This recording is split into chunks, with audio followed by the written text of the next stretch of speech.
Radio Kuwait Urdu नशरियात लेकर आए हैं आपके लिए FM 93.3 और 963 AM पर डेली प्रोग्राम।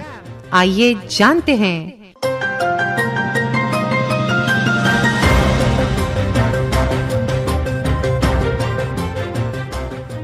जिसमें हम रोशनी डालेंगे कुवैत के अरबी अखबारात की अहम सुर्खियों पर।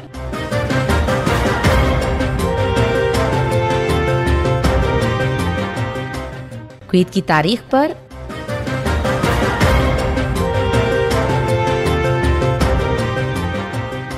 और बात करेंगे स्पोर्ट्स की खबरों की।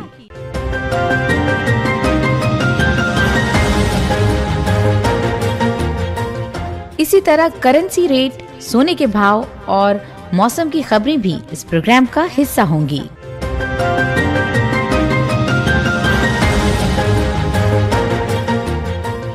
पेश है प्रोग्राम आइए जानते हैं।